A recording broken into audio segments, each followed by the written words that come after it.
Bismillahirrahmanirrahim. Assalamualaikum warahmatullahi wabarakatuh. Alhamdulillah, wassalatu wassalamu ala rasulillah wa man tabi'ahu ila mawalah. Raditu billahi rabba wa bil islami dina bi Muhammadin nabiyya wa rasulah. Alhamdulillah, segala puji kepada Allah, berikan kepada kita nikmat iman, nikmat Islam. Semoga Allah tetapkan iman kita dan Allah kuatkan Islam kita. Salam-salam kepada baginda Rasulullah sallallahu alaihi wasallam. Semoga jadikan kita menjadi umatnya yang terbaik, mengikuti sunnah-sunnah Nabi, mengikuti akhlak dan sirah Nabi. Amin amin ya rabbal alamin. InsyaAllah pada pagi hari ini kita akan tadabbur surah yang paling mudah yang selalu kita dengar. Tapi kita ingin pagi ini kita bukan hanya mendengar, tapi kita menganalisis makna di dalamnya dan bagaimana kita bersikap dengan surah tersebut. A'udzubillahi minasyaitonirrajim. Bismillahirrahmanirrahim. Wattini wazzaitun wa turi sinin wa hadzal baladil amin. Laqad khalaqnal insana fi ahsani taqwim thumma radadnahu asfala safilin ilal ladzina amanu wa 'amilus shalihat falahum ajrun ghairu mamnun. Fama yukadzibuka ba'du biddin alaysallahu biahkamil hakimin. Sadaqallahul azim wa sadaqa rasuluhun nabiyul karim wa nahnu ala dzalika minasyahidin. Amin amin ya rabbal alamin. Wattin demi buah tin, wazaitun demi buah zaitun, wa tursinin dan demi tursina, gunung Sinai, wa hadzal baladil amin dan negeri yang aman ini itu Makkah al-Mukarramah. Laqad khalaqnal insana fi ahsani taqwim. Sesungguhnya kami telah menjadikan manusia ahsani taqwim, sebaik-baik penciptaan. Summa radatnahu asfala safilin. Kemudian kami kembalikan manusia tersebut kepada serendah-rendah yang paling rendah, kedudukan yang paling rendah, martabat yang paling rendah. Lalladzina amanu wa 'amilus shalihat, orang yang beriman dan beramal soleh. Falahum ajrun ghairu mamnun, maka bagi mereka pahala yang tidak pernah terputus. Fama yukadzibuka ba'du biddin, maka apakah yang mendustakan engkau dengan hari-hari pembalasan? Alaisallah biahkamil hakimin, bukankah Allah hakim yang paling adil di muka bumi ini? Sadaqallahul azim wa sadaqa rasulun nabil karim wa nahnu ala dzalika minasyahidin. Saya melihat ini surah yang sangat penting dalam kehidupan, sebagai surah yang menyuruh kita untuk melaksanakan tugas kekhalifahan di muka bumi. Tugas kekhalifahan. Karena kita Allah ciptakan dengan dua tugas. Satu menjadi khalifah Allah, satu beribadah kepada Allah. Tugas khalifah dan lebih berat. Tugas ibadah sangat mudah. Tugas khalifah adalah kita harus mengatur dunia, memimpin dunia, membuat kehidupan lebih baik setiap saat, dan untuk perdamaian dunia, bahagia dunia dan akhirat. Tugas khalifah. Mengelola alam, memanage semua urusan, karena kita khalifah. Ini tugas yang hari ini yang kita telah banyak dihilangkan. Kita dilupakan dan dihilangkan. Dengan kita sibuk menjadi ibadah, menjadi hamba Allah, lupa menjadi khalifah Allah. Padahal khalifah adalah tugas pertama yang diberikan kepada Adam alaihissalam. Inni ja'ilun fil ardi khalifah. Tengok. Dalam ayat ini Allah kata, aku ingin menjadikan khalifah di muka bumi. Betul yang dikatakan kepada malaikat. Allah tak cakap aku jadikan Adam. Allah tak cakap aku jadikan manusia. Hanya kata aku ingin jadikan khalifah. Allah menyebut status seorang manusia menjadi khalifah. Allah tak sebut manusia. Allah tak sebut Adam. Khalifah. Jadi tugas pertama, tujuan Allah menjadikan manusia adalah khalifah. Sehingga mereka bertanya, hai Tuhan, apakah kami yang akan menumpahkan darah dan mengapa kerusakan di muka bumi dan kami bertasbih? Tengok. Malaikat bertanya, ya Tuhan, engkau dah buat khalifah, kami ini bertasbih, kenapa harus ada makhluk yang lain? Kami ini bertasbih kepada engkau setiap saat dan sujud kepada engkau. Kenapa engkau ingin menjadikan seorang khalifah? Kalau bukan kami saja jadi khalifah. Seakan-akan Allah macam itu. Allah tanya, malaikat tanya Allah, tak aku ingin jadi khalifah. Inni a'lam ma la ta'lam. Aku lebih tahu daripada engkau, hai malaikat. Kenapa? Karena malaikat tidak layak menjadi khalifah. Malaikat tidak layak menjadi khalifah. Karena hanya bertasbih, hanya bersujud. Khalifah bukan hanya tasbih dan sujud. Khalifah harus dapat memimpin bumi. Khalifah dapat mengatur alam. Ini khalifah. Menjadi khalifah pengganti. Pengganti Allah untuk mengurus bumi, khalifah. Dan itu tugas yang sangat berat. Dan itu tugas yang kita memang harus kembali melihatnya. Kalau bersumpah dengan watin wa zaitun, demi buah tin, buah zaitun. Karena buah zaitun, buah tin, buah terbaik yang ada di tanah Arab. Buah yang sampai hari ini terbukti banyak khasiat manfaatnya. Karena Allah tak pernah menjadikan buah sia-sia di muka bumi.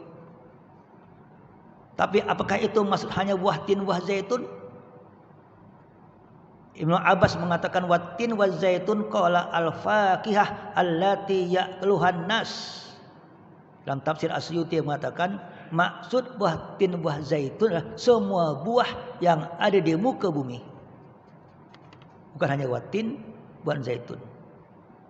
Kenapa Allah bersumpah dengan tin dan zaitun? Hai manusia, tengok, bumi yang ada ini dapat mengeluarkan buah tin dan buah zaitun. Bumi yang ada. Tapi ini kau harus urus bagaimana engkau dapat mengeluarkan pada bumi buah-buahan dan segala macam yang dapat engkau pakai di muka bumi. Allah bersumpah, hai manusia, ada kewajiban yang engkau harus pikirkan bersama.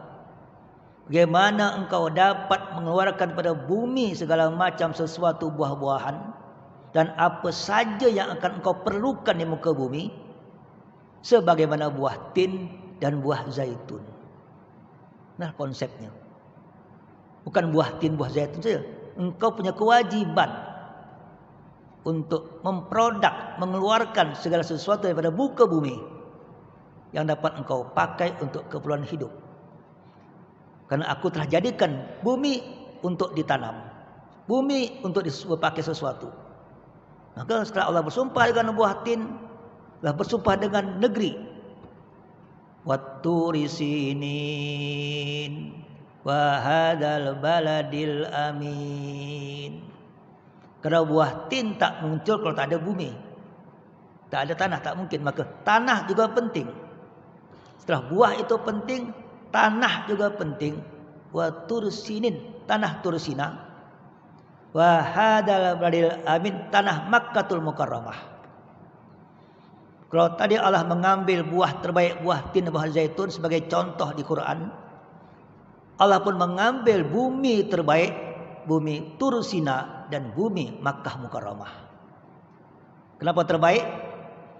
Tursina bumi para anbiya, Nabi Musa mendapat wahyu di Bukit Tur Sina. Para nabi-nabi soleh ke kawasan Sinai.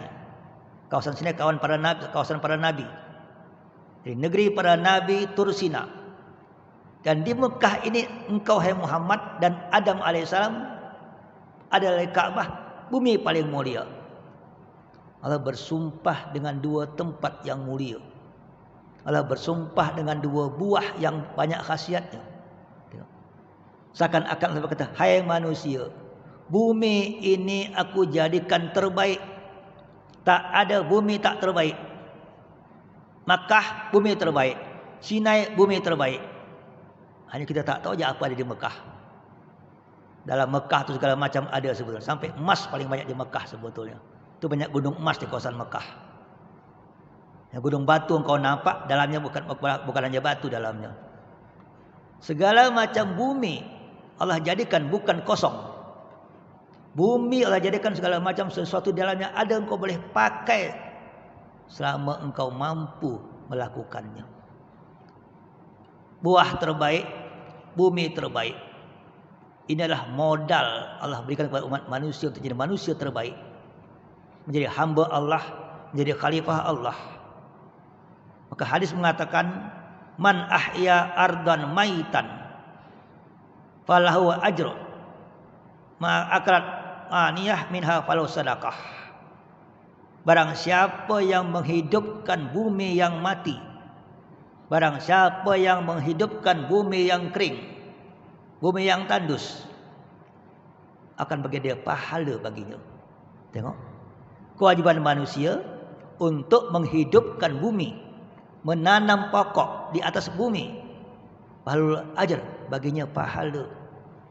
Ma'akan al-aniyah minha falahu sadaqah. Apa saja yang tumbuh daripadanya dan dimakan, maka itu semua sedekah. Bayangkan, kewajiban manusia pertama sebetulnya apa? Mengurus bumi. Cara mengurus bumi pertama adalah menjadikan bumi itu dihasilkan sesuatu daripada bumi tersebut. Sampai kalau ada yang menghidupkan bumi yang kering, membuat satu tanaman, menanamnya, kemudian mengurusnya dengan baik, baginya pahala. Ma min muslim yakris kharsan aw yazra' zar'an fayakulu minhu tayrun aw insanun aw bahimah illa kana lahu bi sadaqah. Al-Bukhari. Siapa saja orang Islam yang menanam pokok, menanam tanaman, fayakuluhu, maka dia makan pada pohon pokok tersebut buahnya, baik dia tayran atau insanun, baik burung atau manusia, atau bahimah atau binatang memakannya, illa kana lahu bihi sadaqah, dia dapat pahala sedekah. Tengok, bayangkan, Islam agama kehidupan. Engkau tanam pokok, pahala sedekah. Malah sampai ada hadis mengatakan, bahwa Ahmad lau qamatis sa'ah wa biyadi ahadikum fasilah wa nistata'a alla yakuma hatta yukriswa falyaf'al. Kalau engkau tahu besok kiamat, wa biyadi ahadikum fasilah, di tangan engkau ada sebedak benih pokok, ada benih tanaman. Tengok, besok kiamat ada benih tanaman. Apa kata Nabi? Fa in istata'a alla yakuma hatta yukriswa falyaf'al. Maka kalau boleh, tanamkan dulu benih tadi, baru kau pergi. Hadis Ahmad. Artinya, tinggal waktu 1 hari pun di muka bumi, karena besok kiamat. Dan engkau ada benih di tanaman, di tangan engkau ada benih tanaman. Apa kata hadis? Tanamkan, bukan buang dan ambil sajadah, bukan buang dan ambil tasbih. Tanamkan. Pahala menanam, walaupun 1 hari dapat pahala. Menanamnya pahala, tumbuhnya pahala. Bayangkan. Dan itu lebih baik daripada pahala engkau bertasbih dan pakai sajadah. Karena di tangan sudah ada benih, ada kewajiban, ada amanah. Ada kewajiban dan amanah menanam pokok, menanam benih yang di tangan, walaupun besok kiamat. Ini Islam. Ini Islam yang tak pernah nampak hari ini. Ini ibadah yang tak pernah orang kaji. Ini ibadah. Ibadah menanam pokok. Ibadah mengurus bumi. Ibadah mengeluarkan apa daripada bumi. Maka hadis mengatakan innallaha yuhibbul 'abdil muhtarif. Allah sangat suka seorang hamba yang produktif. Allah sangat suka hamba yang produktif. Bukan hamba yang konsumtif, bukan hamba yang belanja, hamba yang mengeluar. Allah suka pengeluar daripada pemakai. Hadis riwayat Abu Daud. Karena hari ini umat Islam jadi umat pemakai, bukan umat pengeluar. Lebih senang membeli daripada berbuat. Dan itulah kelemahan umat Islam hari ini. Inilah kelemahan umat hari ini. Padahal kata Rasulullah, innallaha yudkhilus salasa bisahm al-wahid al-jannah sani'uhu yahtasbi fi sun'ihi al-khair wal mumaddid bihi war-rami. Dalam satu anak panah yang kau keluarkan dalam peperangan, Allah memasukkan 3 orang ke dalam surga. Siapa? Si pembuat panah, tengok. Si memanah, yang pembuat anak panah, tengok.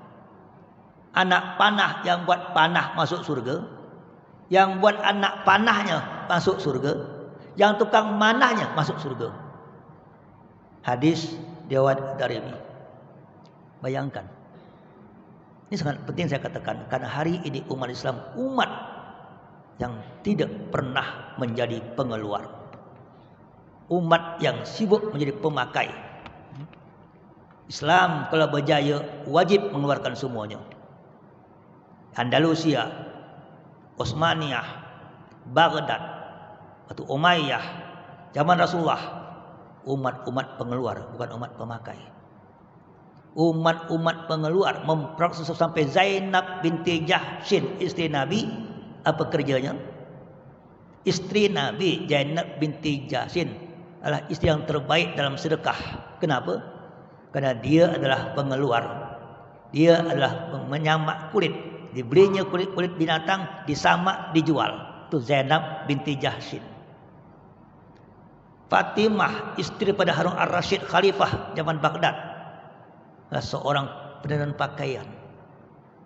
Maka orang zaman dulu, perempuan-perempuan Islam zaman dahulu adalah perempuan-perempuan yang tak keluar rumah, tapi mengeluarkan produk ke dalam rumah. Perempuan Islam zaman dulu tak keluar rumah, tapi membuat produk dalam rumah. Menenun pakaian, membuat keras segala macam. Perempuan zaman sekarang banyak keluar rumah, menghabiskan duit.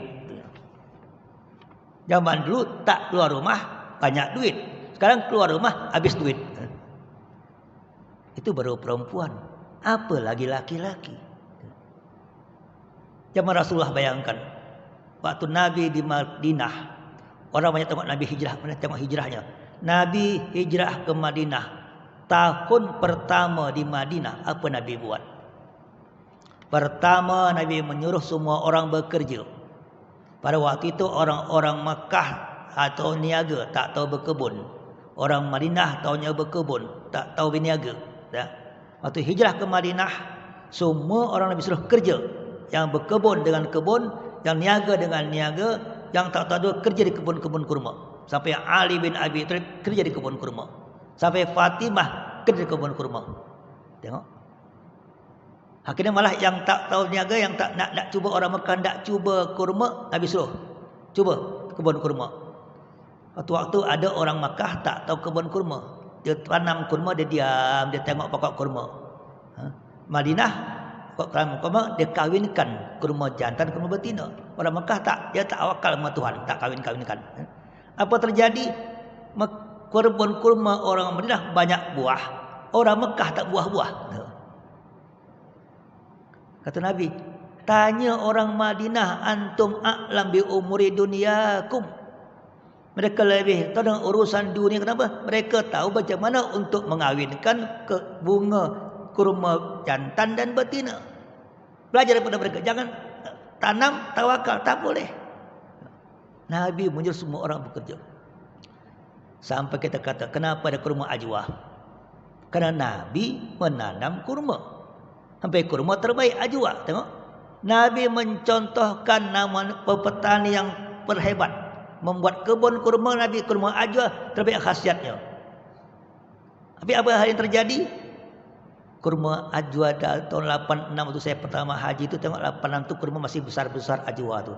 Sekarang tambah lama tambah kecil.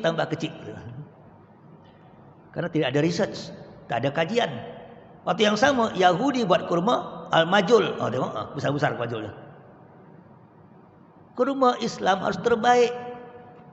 Hari ini kita karena tidak ada nilai beribadah dalam bekerja bertani, kita anggap itu hanya dunia. Nilai ibadah dalam pertanian, nilai ibadah dalam industri. Maka kenapa Allah bersumpah dengan watin wa zaitun wa turisin? Karena memang ini sangat penting. Sampai Nabi Adam alaihissalam dalam kitab Bidayah wa Nihayah, inna awla ta'ami akalu Adam fil ardi anja'a Jibril bisami habati bin hintah. Adam atau pertama turun ke bumi, maka dia pertama datanglah Jibril membawa gandum kepada Adam. Kata Adam, "Mahada, apa ini?" Kata Jibril, "Ini adalah pokok buah daripada surga, biji daripada surga." "Apa yang aku akan buat?" Kata Jibril, "Tanamkan biji ini dan engkau makan daripada buahnya." Adam menanam pokok gandum sampai buah berbuah gandum keluar bijinya. Kemudian Adam fahasadahu, menuai pokok gandum, summa darasahu, kemudian dia kisarkan gandum tadi, summa tahanahu summa ajanahu, maka dia makan daripada roti daripada pokok gandum yang ditanam oleh tangannya sendiri. Kitab Bidayah wa Nihayah, Adam sudah makan roti. Tengok. Kemudian Adam membuat baju daripada kulit binatang. Adam sudah pakai baju. Bagaimana memproduk sesuatu? Maka Nabi Idris, Nabi kedua setelah Adam, apa kerjanya? Membuat desainer pakaian. Nabi Idris adalah penjahit dan pembuat pakaian. Berarti masyarakat Nabi Idris sudah pakai baju semuanya. Tak ada istilah Tarzan yang tak pakai baju. Islam agama budaya sejak awal sebetulnya. Maka demikian juga kata bahwasanya wal arda madat, pada ayat Quran sangat banyak sebetulnya bagaimana kita menjadikan ini bumi ini sebagai tempat kita untuk wal arda madatnaha wa alqaina fiha rawasi wa ambatna fiha min kulli shay'in mawzun wa ja'alna lakum fiha ma'aish. Al-Hijr 1920. Bumi kami jadikan sebagai kamu semua, ada gunung-gunung, kami tumbuhkan segala macam dengan ukuran yang masing-masing untuk keperluan hidup kamu, hai manusia semuanya. Tapi bukan kau tengok saja, harus ada kemahiran, harus ada kepakaran memproduk daripada bumi. Allah ja'alakum min buyutikum sakana wa ja'alakum min khuludil an'ami buyuta wa tastahimuna yauma ta'nikum wa yauma iqamatikum. Amin aswafiha wa autariha wa as'ariha asasan wa matan ilahin. Kami jadikan bagi kamu rumah-rumah tempat tinggal. Rumah berarti kau buat daripada kayu, memproduk sesuatu. Atau kami jadikan kemah-kemah binatang, engkau bawa untuk mudah berjalan kau waktu mukim atau kau jalan. Kami jadikan bulu-bulu domba, bulu-bulu unta, bulu kambing, alat-alat rumah tangga, perhiasan kamu pakai sampai waktu tertentu. An-Nahl ayat 80. Kita disuruh membuat segala sesuatu keperluan kita dengan tangan kita daripada apa yang ada di bumi semuanya. Lebih hebat lagi, bahwasanya tengok Allah memberikan apa? Pada kita disuruh untuk sampai kepada tingkat Allah nyuruh kita untuk melakukan segala sesuatu.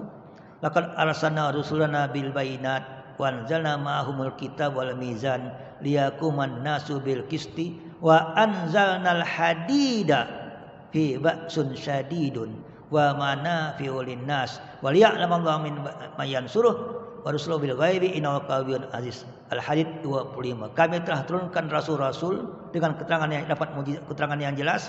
Wa anzalna mahumul kitab wal mizan, kami turunkan kepada suatu kitab-kitab, ada kitab wal mizan liyaquman nasu bil qisti, untuk menegakkan keadilan bagi manusia. Wa anzalnal hadida, kami turunkan juga hadid, besi. Tengok, kami bagi Rasul tu kitab satu, kedua besi.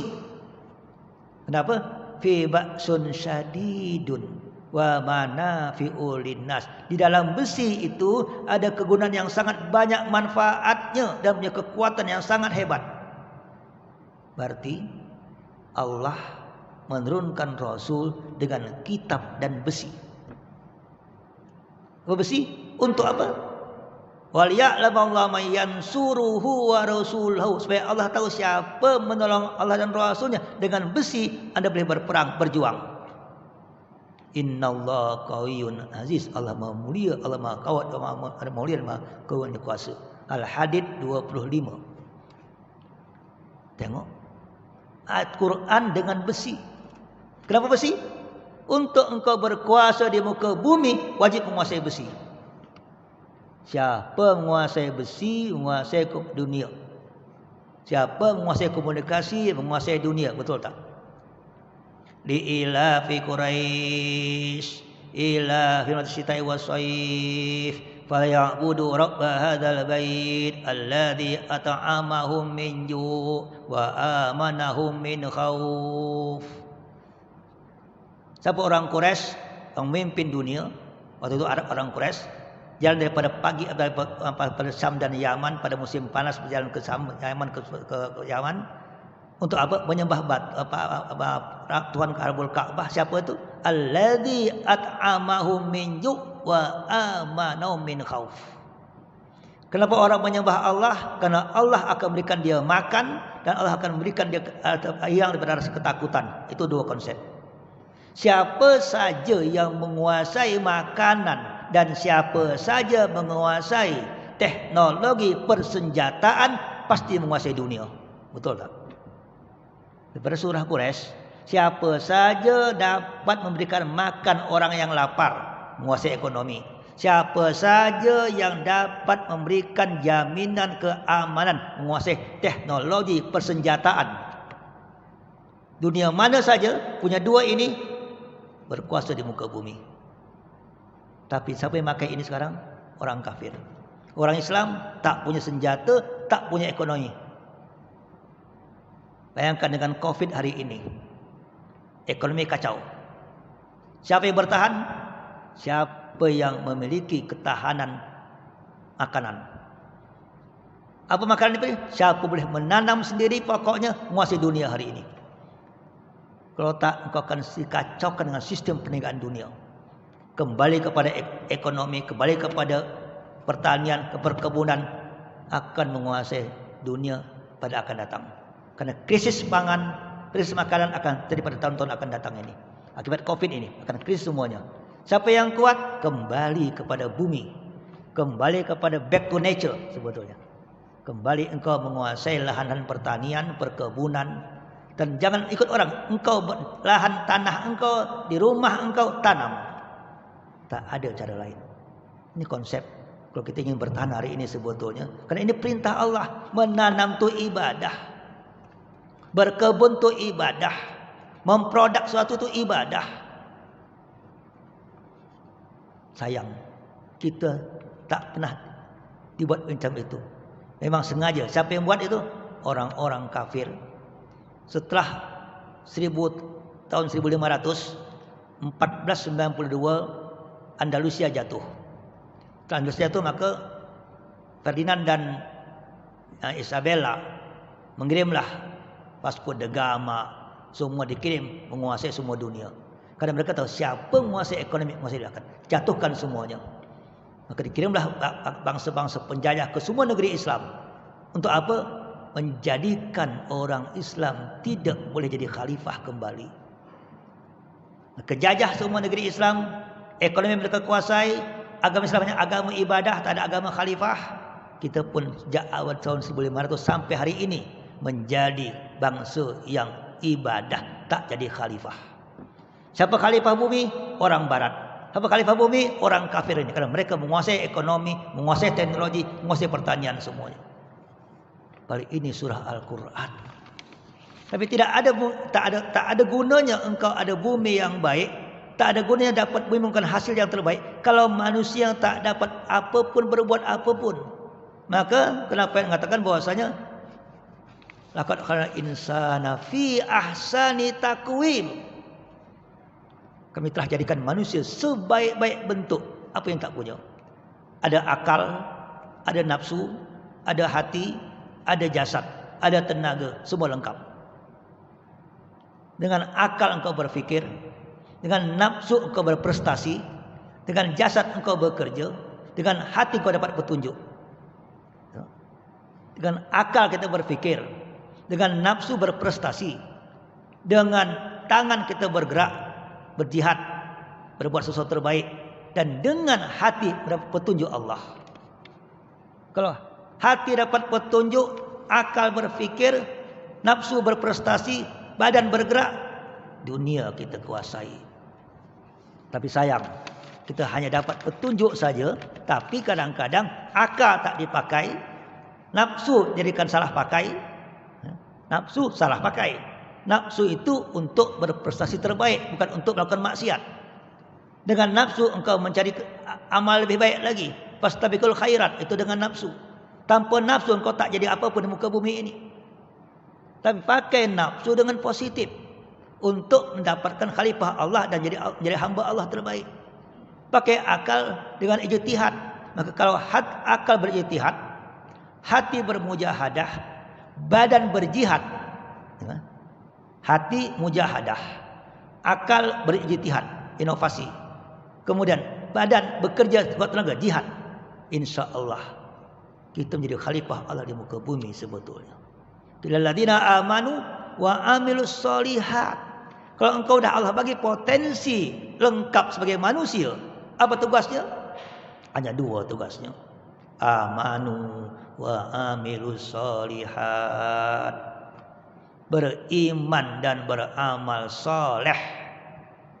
Beriman dan beramal soleh. Iman supaya engkau dunia engkau untuk akhirat. Dengan iman tujuan hanya kepada Allah. Dengan iman kau cari ridha Allah. Tapi dengan amal soleh engkau bekerja di muka bumi sebaik-baik pekerjaan. Amal soleh. Soleh itu bekerja dengan sungguh-sungguh. Innallaha yuhibbu ayyandura asrat taqbi fil abdi idza amila. Hadis dari Abu Daud. Allah sangat suka melihat kesan penat seorang hamba kalau bekerja. Bekerja sungguh-sungguh. Pernah sahabat Nabi tangannya hitam, jumpa Nabi. Kata Nabi, kenapa tangan kau hitam? Ya Rasulullah, aku membelah batu di tengah panas. Tengok, membelah batu di tengah panas, hitam tangannya. Apa kata Nabi? Ini tangan surga. Nabi cium tangan tersebut. Islam agama bekerja keras. Islam agama beramal soleh. Tengok, la uqsimu bihadzal balad wa anta hilum bihadzal balad wa kal insana fi kabad. Aku bersumpah dengan negeri dan engkau bebas buat apa di negeri tersebut. Engkau buat engkau. Asal ada itu tanggungjawab engkau wa mawal dan untuk anak engkau, untuk generasi akan datang. Lakal insana fi kabad. Kami telah jadikan manusia dalam kerja keras. Dalam kerja keras. Kita Allah ciptakan untuk bekerja, bukan untuk main-main. Kerana Islam tidak ada kalimat main-main. Islam tak ada kalimat kosong. Semua ada. Kalau kosong lago hilangkan. Islam adalah kerja keras.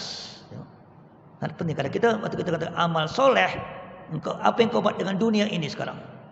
Karena amal saya bukan hanya dengan ibadah, dengan kerja, dengan amal. Man jahada fina mayujahidu anadam subulana. Siapa yang betul-betul berbuat dengan kami, akan berikan dia jalan keluar. Jihad dalam bekerja sungguh-sungguh. Maka Islam tak mengenal rehat. Fa idza faragta fansab. Selesai satu tugas, cari yang lain, jangan rehat. Fa idza faragta fansab. Tak ada fa idza faragta fastarih, tak ada. Fanam lebih tak ada lagi. Kalau kau selesai satu kerjaan, tidur rehat, tak ada. Fa idza faragta fansab. Selesai satu urusan, cari urusan yang lain. Karena hidup adalah perjuangan. Hidup adalah perjuangan. Hidup adalah kerja keras. Maka alladzina amanu wa amilus solihat. Apa yang kau dapat? falahum ajrun ghairu mamnun. Kau akan pahala yang tak pernah putus. Engkau buat sesuatu yang produktif, buat inovasi, berapa banyak pahalanya. Membuat benda apapun yang dipakai orang, berapa banyak pahalanya. Engkau meninggal pun pahala mengalir. Saya kata hari ini yang paling banyak pahala siapa? Kalau dalam ilmuwan saya kata yang paling banyak pahala adalah Al-Khawarizmi.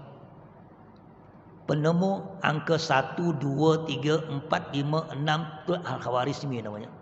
Yang buat angka itu Al-Khawarizmi, orang Islam. Bayangkan berapa banyak manusia pakai angka, tulis angka, dapat pahala dia selama-lamanya. Selama kau tulis angka 1, 2, 3, 4 sampai 10, dia dapat pahala. Kerana dia pembuat angka Al-Khawarizmi.